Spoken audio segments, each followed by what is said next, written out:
Hello, everyone. We were not recording for the beginning of this video, but we're doing a draw with me, a simple draw with me video today in celebration of Women's History Month. And this is now the third drawing I've done. And the videos I could not find. So we're going to do a third drawing, and we're starting a little ways in from the drawing. So I wanted to mention that I am looking at her painting from, it's titled Childhood. I believe it's number 10, Childhood. So Hilma F. Klint, I always thought she was a surrealist painter, but turns out she was more of, considered herself more of a philosophical, well, they call it theosophy. And wow, what is going on today? Oy, oy, oy. Okay. And anthroposophy. Does anyone know what those things are? Can you please explain them to me? Anyway, Hilma F. Klint was spiritual, and her paintings she viewed as, these spiritual paintings she viewed as communication in a way from spirits, I suppose. Sounds kind of kooky maybe, but at any rate, she did have a lot of figurative paintings, and those are where she earned a living from selling those paintings. But she would be quoted to say in her writings, notes to herself and whatnot, that the public was not really interested or ready for her more spiritual looking paintings like this one. And these were the ones that she would call her masterworks. So only the more spiritually inclined people of the day were aware of these paintings. They look sort of scientific. They have generally soft, beautiful, soft colors. They always, to me, look like cells and like cell division, membranes, prisms, a lot of geometrical shapes. And I find it really fascinating, but I can see why, the public at the time was not quite ready for these kind of paintings. So in that day, she was born in Sweden, 1862. She died in 1944. And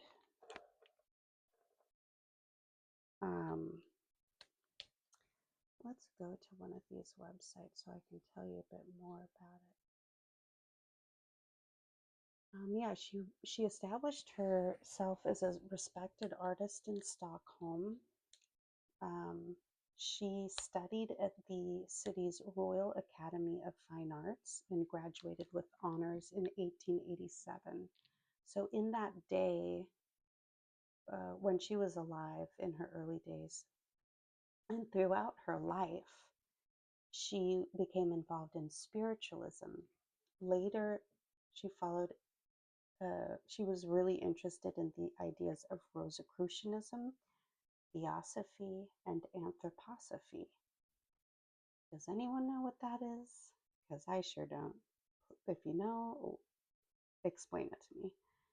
But these modes of spiritual engagement were part of the zeitgeist and popular across Europe, especially in artistic and literary circles.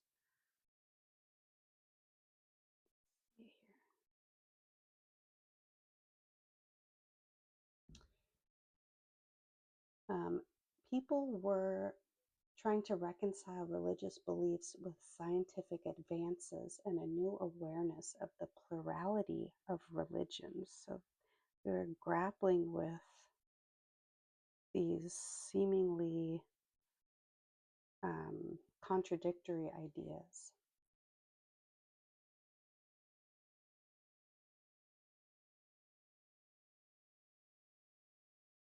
While Hilma was at the Academy of Fine Arts, she befriended Anna Cassel, one of the 4 women with whom she established the Five. This was a group exploring spiritual realms through meditation and seances. The other members were Cornelia Cederberg, Sigrid Hedman, and Matilda Nilsson, all of whom had been members of the Edelweiss Society. This was a Stockholm association that combined Christian ideas, theosophical teachings, and spiritualism. The Five, active between 1896 and 1908, recorded messages from higher spirits referred to as the High Masters. Anyway, it gets really involved. This is from the Hilma af Klint Foundation website, which is a great resource. It has some pictures of Hilma and her paintings. It also has documents that include her notes and quotations from other people.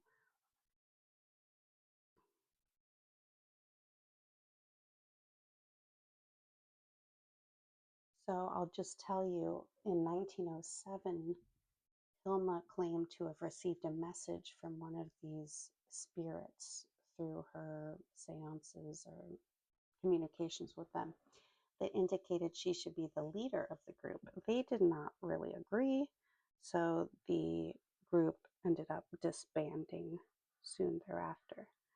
But through their seances and communications with the spirits, they would use automatic drawing and writing. This is a style which basically means you don't plan anything out, you don't have any references, you don't contemplate what you're going to draw. You just take out your drawing implement, your pencil, pen, what have you, and just start making marks on the page. Or with writing, you just write random words without thinking, without stopping. So it can be a really enjoyable tool to use or technique to use. And that's something that they would use.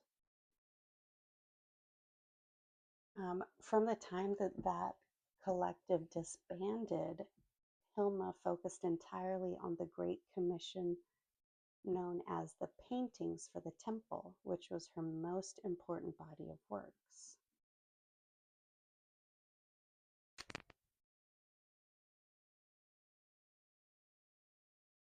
Hilma did not seem to be bothered that people didn't quite understand what she was doing. She just continued on doing it.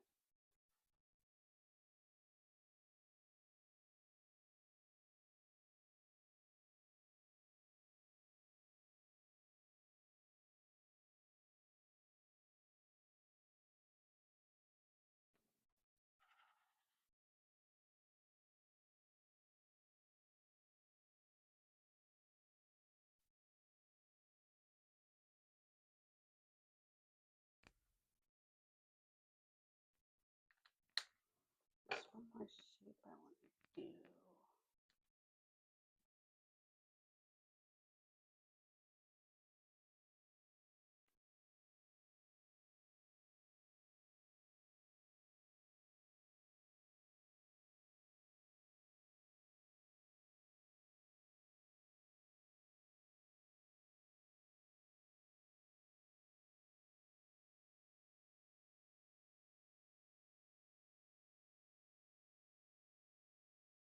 So if you feel like you've made a mistake, maybe I mentioned this earlier, just go ahead and work around it or keep going and see what happens. You don't have to start all over or paint over it or crumple it.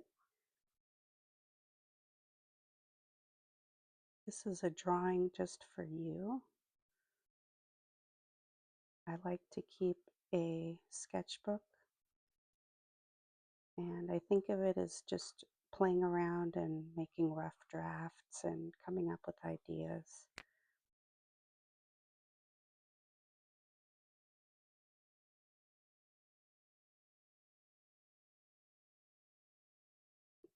To make it less precious even than that, once you finish the piece, you can make notes.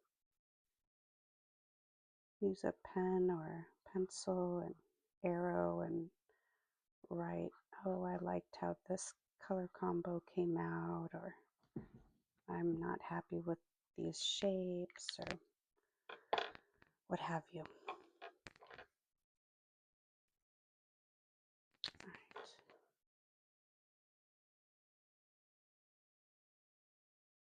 But yeah, you don't have to show these to anyone, these drawings. It can just be for yourself.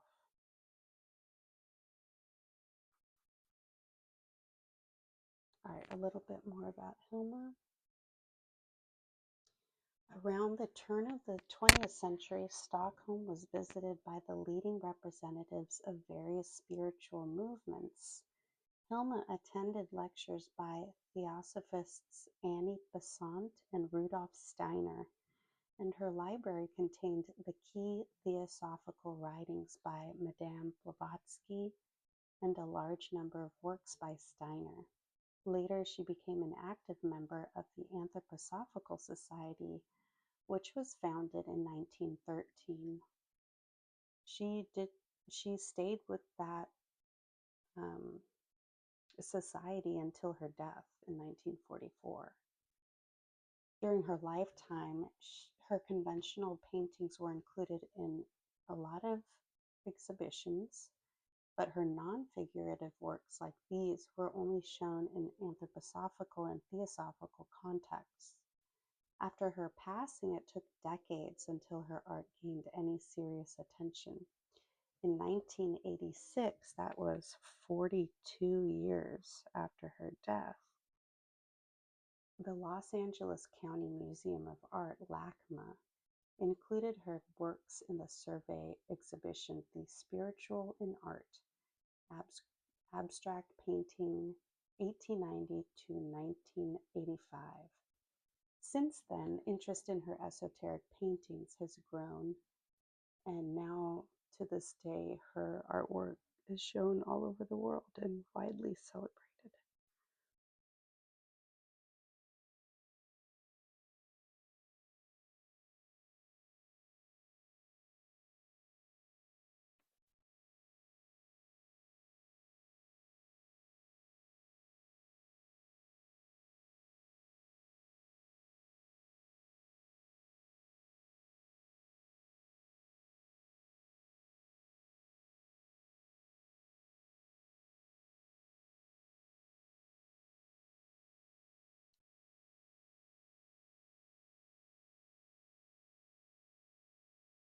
Here's an interesting tidbit.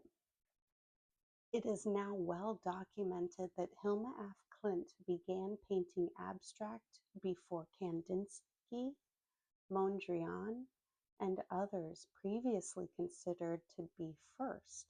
It's still not clear whether or not they had viewed her art before painting their own non-representational art. It is possible they had been exposed to her work. They had definitely been exposed to other mediumistic non-representational art. Kandinsky, like many others, were also inspired towards non-representational art through their spirituality.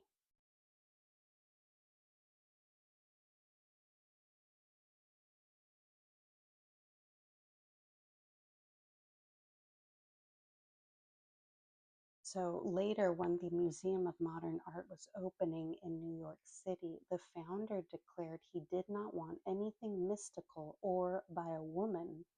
Many of the early abstract male artists distanced themselves from spiritual art, but most began with the spiritual as their inspiration.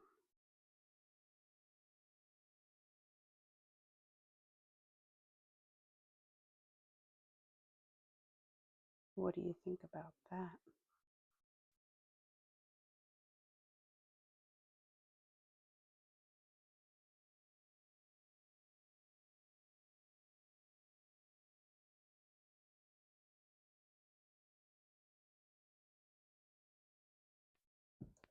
All right, now I'll just fill in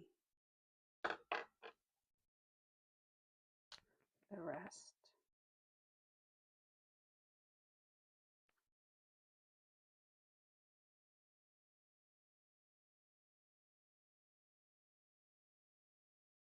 If you are looking at this painting, Childhood, you will see that what I'm making is not a direct copy. It's taking inspiration from that painting. So all art is kind of a mix-up of art that's been made before. Every artist uses reference material. You can make it your own, use it for inspiration. Maybe you're just curious about the colors that are used. Maybe you really like the shapes.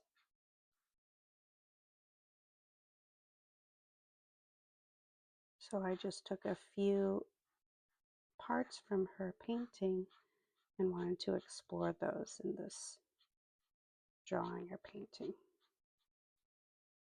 If you're drawing with an acrylic pen, does that mean it's a painting or a drawing? I don't know. But what I do know is it's fun.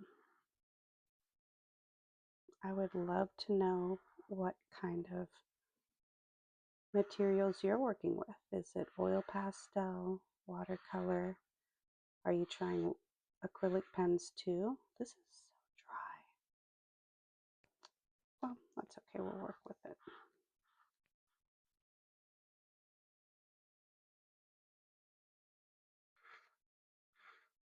Have you perceived any mistakes? And if so, what do you do with that? Do you work around it? Do you try to cover it up? There's no right answer.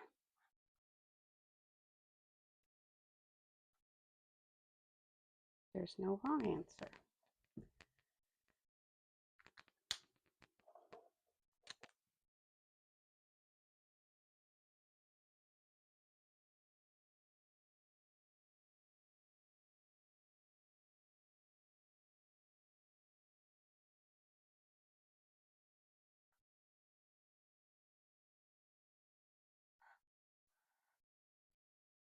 As we wrap up this drawing or painting, let me know what you thought about it.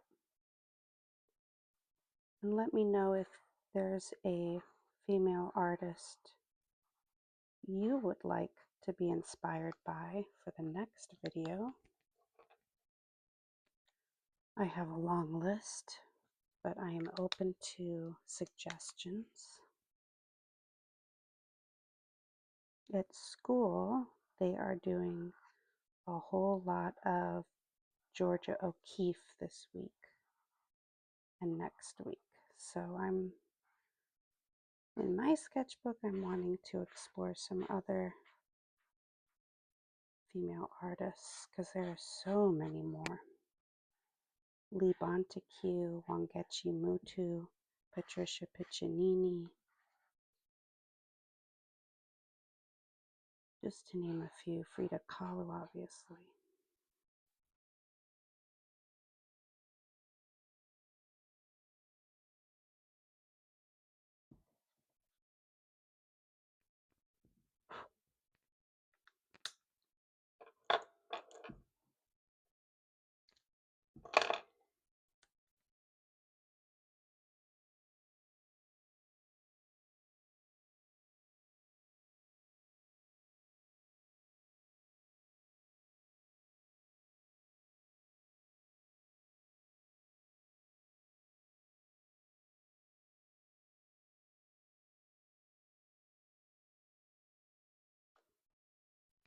And I always try to remember to write my name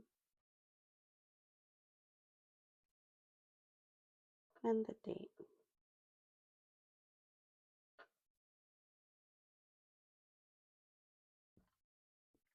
And we'll see you in the next video.